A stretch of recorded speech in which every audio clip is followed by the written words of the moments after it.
Assalamualaikum warahmatullahi wabarakatuh. Selamat sore. Kali ini sudah jam 5 sore ya. Saya sengaja kontrol karena sekarang lagi musim namanya hama wereng coklat yang bikin gosong padi petani.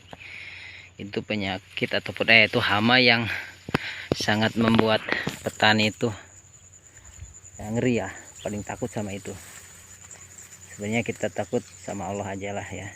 Kita yakin, aku yakin, minta sama Allah dijauhkan dari segala penyakit. Dan mudah-mudahan dengan kita ikhtiar menggunakan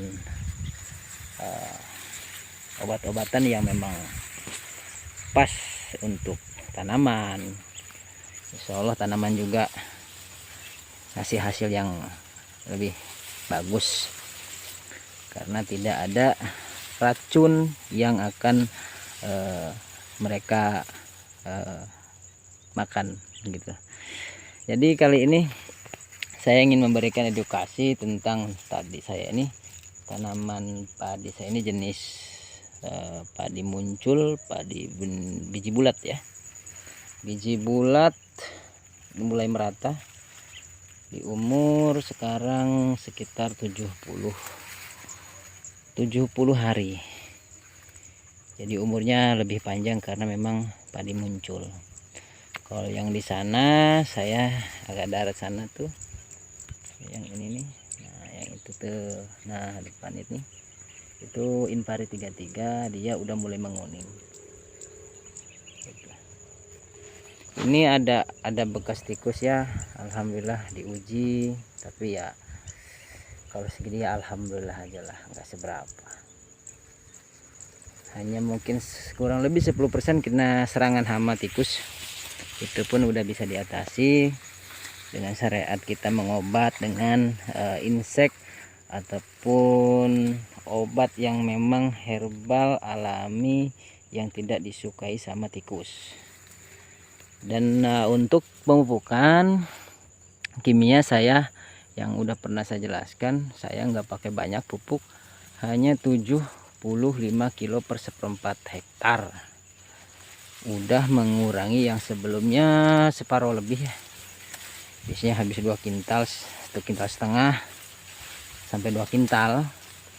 Hanya 75 kilo dengan pupuk kimia antara lain mulai dari SP36, Ponska sama urea. Tetapi pola pemupukan saya pisah, ya intinya saya nggak pernah campur pupuk tersebut gitu. SP36 duluan pasca tanam 3 hari sebelum tanam. Yang kedua kalinya, yang pupuk kedua urea saja. Yang ketiga kalinya Ponska. Udah selesai tutup. Langsung itu diikuti dengan penggunaan POC biang rebung ya, menggunakan biang rebung kurang lebih ini 3 kali aplikasi dan habis sekitar 1,5 liter, 60.000 dengan 30.000, 90.000 dengan pupuk 75 kilo. Wah, irit banget. Dan tanpa insek ataupun fungi kimia. Saya nggak beli pupuk kimia, insek kimia ataupun fungi kimia, hanya membuat dari tanaman herbal ataupun empon-empon yang ada di sekitar rumah, organik juga ya. Artinya saya ingin makanan nanti yang saya makan atau beras yang kita produksi di lahan kita ini aman untuk kita makan, kita jual pun yang nanti makan insya Allah aman lah gitu. Jadi tujuannya juga bukan untuk pribadi, selain tanaman kita sehat, manusianya sehat, tanahnya pun sehat karena tidak terdampak oleh residu atau penggunaan kimia yang berlebihan. Ini posisi penampakan dari samping pinggir ya. Ini perbedaannya dengan punya adik saya. Adik saya memang dia memang belum saya arahkan ataupun dia memang masih cenderung belum memahami tentang tanaman ya. Jadi dia pemula lah. Pemula ini belum belum meyakini. Nanti mungkin kedepannya dia bisa memperbandingkan punya kakaknya. Ini perbedaannya. Ini satu beda-beda benih jenis bibit, hanya beda jenis bibit. Ini sama muncul, ini juga sama muncul, cuman beda varietas saja. Tanam sama, sebar dari benih juga dulu sama, bareng, 1 hari bareng, tanam 1 hari bareng. Dan ini hasilnya. Seharusnya punya saya ini umurnya lebih panjang, karena padi jenis padi tinggi, bukan padi yang pendek gitu. Kalau ini padi pendek memang. Kalau masalah tinggi ini jangan dipermasalahkan ya, karena memang ini beda varietas. Jadi itu saja ini mengenai tanaman padi saya yang alhamdulillah tahun ini membuat saya lebih senang, karena menggunakan POC, organik, BR, biang rebung. Ya, saya terima kasih kepada pucuk pimpinan Pak Haji Aang, yang memang beliau salah satu produsen atau pembuatnya. Karena dengan saya kenal dengan organik, pertama ya biang rebung inilah yang menurut saya paling pas. Selain untuk penyubur tanaman, dia juga bisa mengembalikan unsur pH tanah, dan alhamdulillah ternyata terbukti tahun ini saya pemupukan semakin sedikit. Ya, mudah-mudahan kedepannya lebih baik lah tanahnya. Dengan pupuk sedikit aja kita sudah bisa hasilnya maksimal untuk mengatasi kelangkaan pupuk.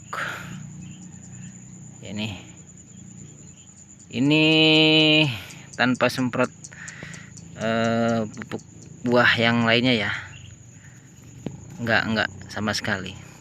Saya mau coba aja memang insek yang saya buat sendiri.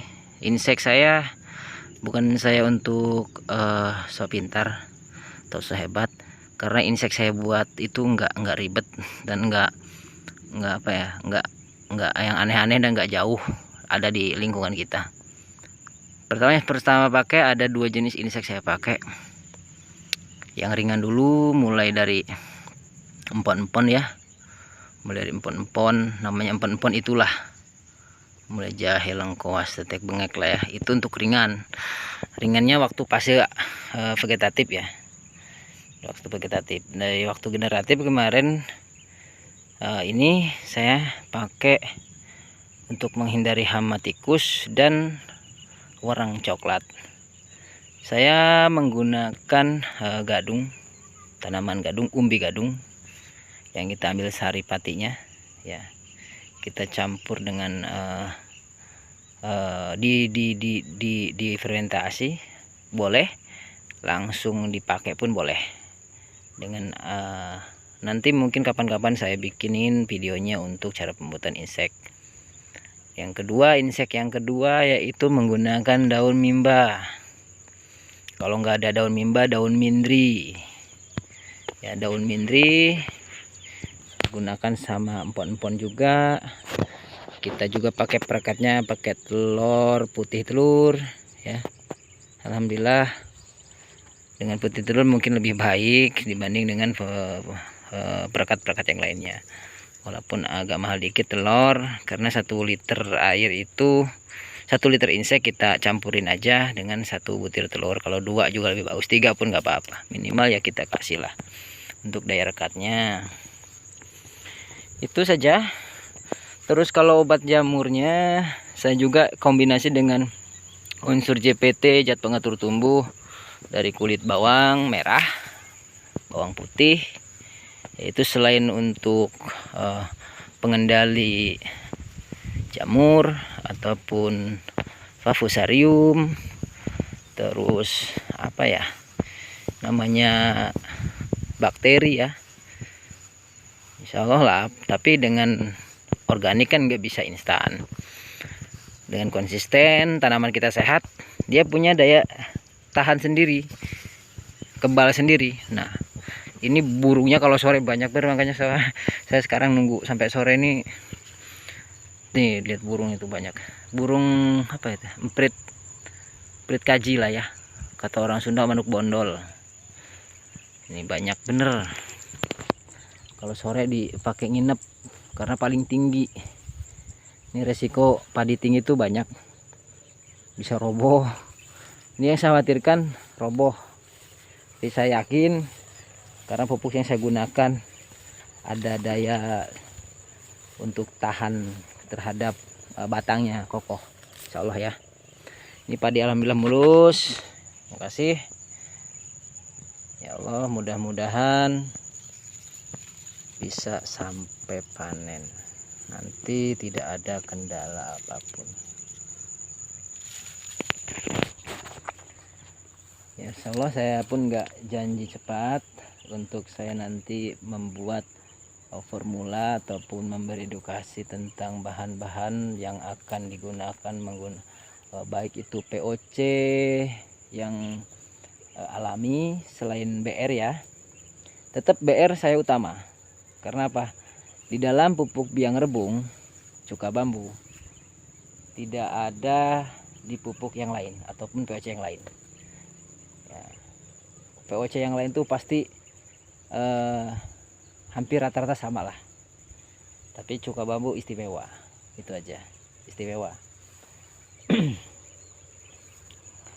Terima kasih, mungkin itu saja dari saya. Mudah-mudahan bisa jadi inspirasi buat teman-teman, ataupun bisa apa ya, kita sharing lah buat inspirasi, karena saya belum bisa menginspirasi kayaknya ya, karena umum sekarang petani udah pada pinter, udah pada hebat-hebat ya, udah bisa bikin pupuk sendiri, udah banyak lah. Tetapi mungkin cara saya siapa tahu berbeda dengan kawan-kawan ya, kita sharing.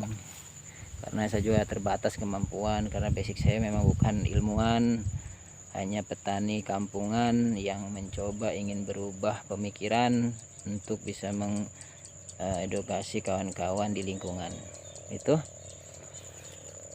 mudah-mudahan bisa jadi barokah kita semua. Tahun ini kita panen raya, mudah-mudahan harganya nanti bagus, amin.